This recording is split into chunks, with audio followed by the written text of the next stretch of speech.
Hello guys, today we will talking about peritonitis. Peritonitis is an inflammation of the peritoneum.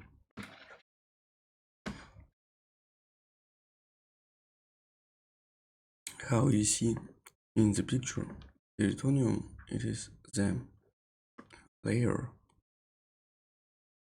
of the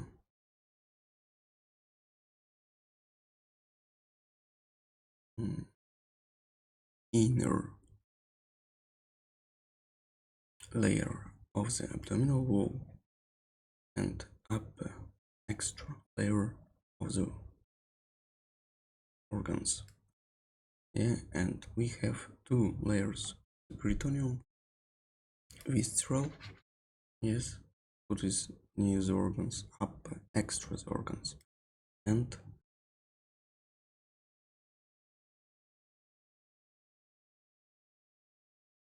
parietal. Parietal. Classification. We have too much classification of the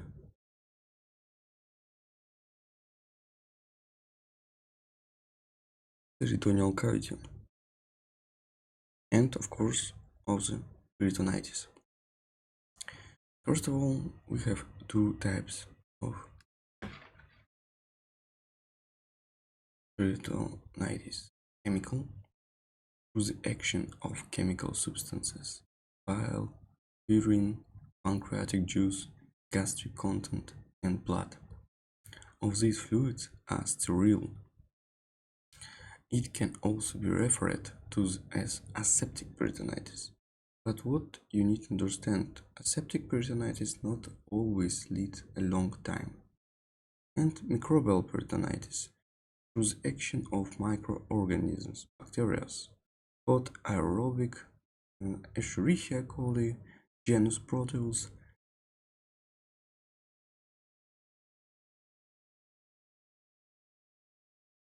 Klebsiella, Streptococci, and anaerobic bacteroides, Fragilis, anaerobic cocci, and Clostridia.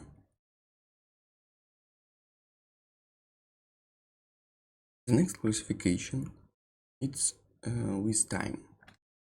We can have primary infection without disruption of the abdominal wall and intra-abdominal organ, peritonitis from displacements of organs and hematogenous spread. Secondary, the infection is due to perforation of an organ or because of a penetrating injury to the abdominal wall. And tertiary, infection due to surgery.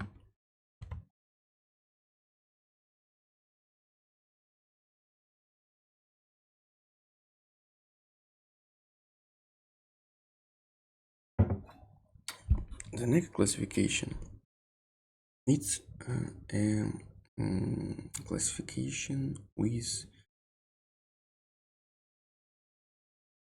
locations of the peritonitis. It can be diffuse or localized. Diffused, it is the inflammation would spread throughout the peritoneum or peritoneum. Localized is inflammation what is limited to a part of the peritoneum by fibrous adhesions.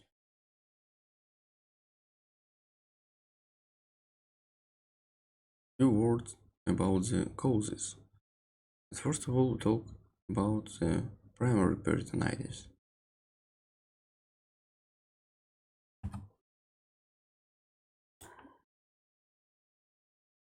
Peritonitis due to organ displacement from a pathologically modified organ without perforation of its wall, ulcer penetrating deep into the wall, phlegmon of the intestine or stomach, hemorrhagic intestinal infarction, impurulent pleuritis, and pericarditis through the diaphragm.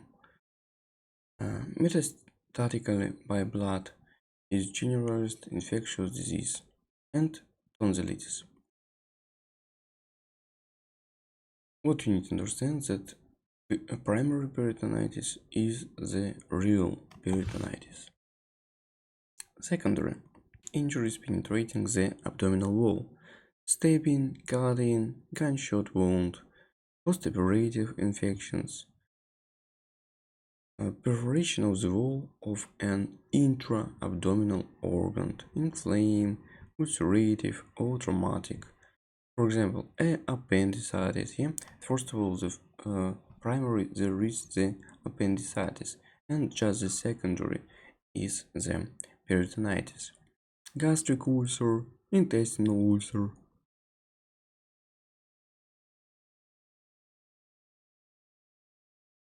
salpingitis, diverticulitis, perforation of the small or large intestine, cholecystitis, pancreatitis, and the tertiary peritonitis causes they has occurred after adequate treatment of a primary or secondary peritonitis during a persistent or recurrent intra-abdominal infection. Peritonitis that has developed in connection with surgery. According to the pathological anatomical picture, we divide peritonitis into exudative, productive, and tuberculosis.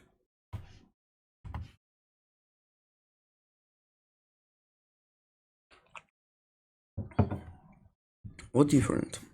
Exudative peritonitis. It is a superficial exudative inflammation during which exudation occurs to the surface of the peritoneum and into the peritoneal cavity, where it accumulates mainly in recesses. The peritoneum itself is red, we see hyperemia, often with small ecchymosis. Cirrhosis, a small amount of exudate can occur during the development of acute appendicitis, for example. If mixed with blood, serous hemorrhagic peritonitis can occur usually with hemorrhagic intestinal infarction, peritoneal tuberculosis, or concomitant carcinomatosis of the peritoneum.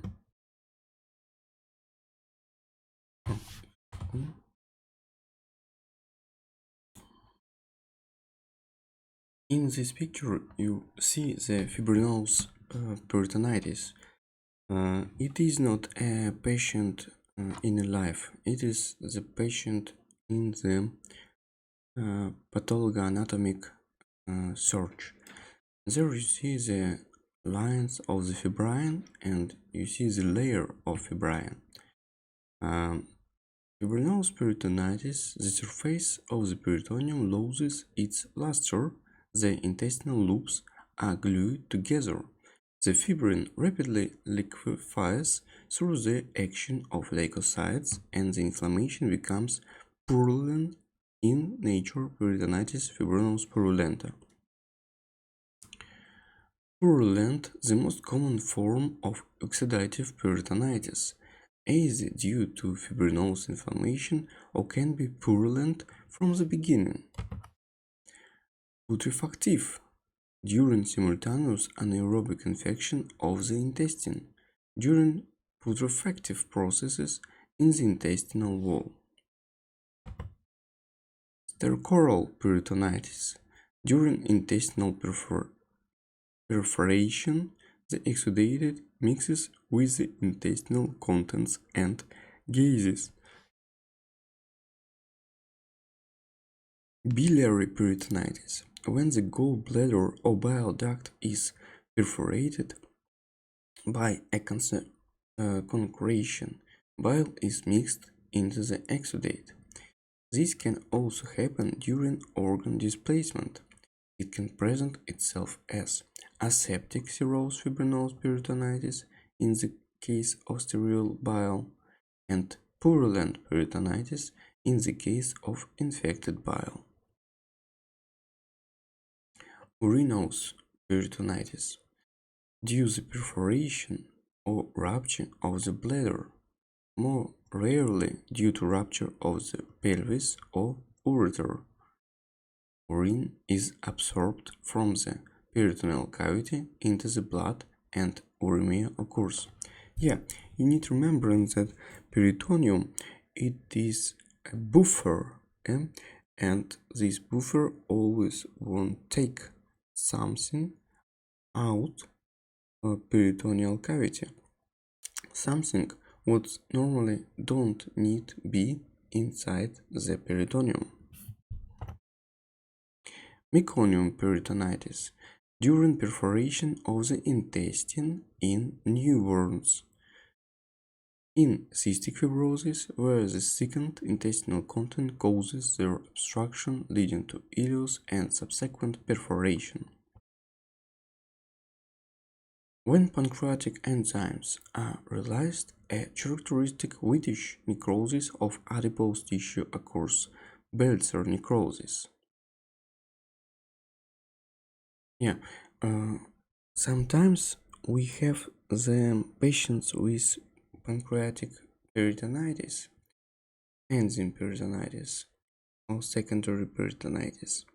It is very aggressive because they are chemical. These enzymes normally rupture the food, yeah, to do it maximal good for intestine. But inside the peritoneal cavity, it is very aggressive chemical products. It always lead to the big problem with peritoneum, and patient feel very big clinical signs. For example, the pain uh, with deafness and without any understanding the reason why we have this one, because the fluid inside the um, peritoneum will be not really understandable for us in this moment. Autopsy finding of peritonitis is characterized by the presence of a large amount of watery pus in the peritoneal cavity. It covers the intestinal loops and fills the peritoneal recesses.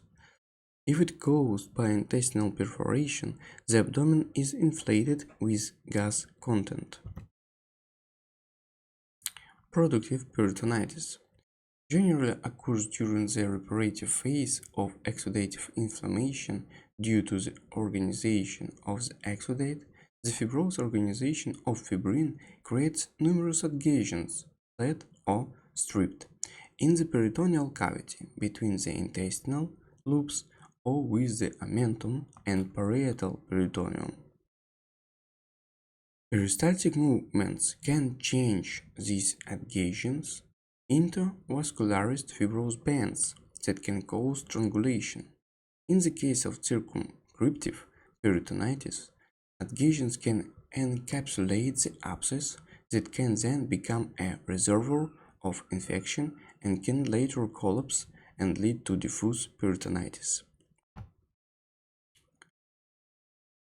Primary productive peritonitis is characterized by an increase in collagenous, often hyalinized connective tissue, macroscopically manifested by a thickening of the peritoneum which has lost its transparency and whitish color. The surface is smooth and shiny. Primary productive peritonitis is common in large hernias or polycirrhosis, systemic lupus erythematosus, where these changes affect the pericardium, pleura, and peritoneum, most often the liver and spleen.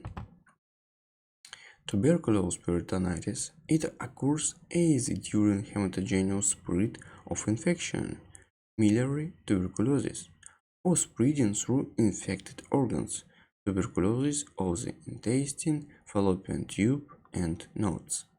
Macroscopically, it corresponds to a miliary spread of nodulus that is accompanied by serous hemorrhagic exudate, or has the character of a productive inflammation with the formation of ligaments and adhesions. You see on CT sign of tuberculous peritonitis. It is the tuberculoma.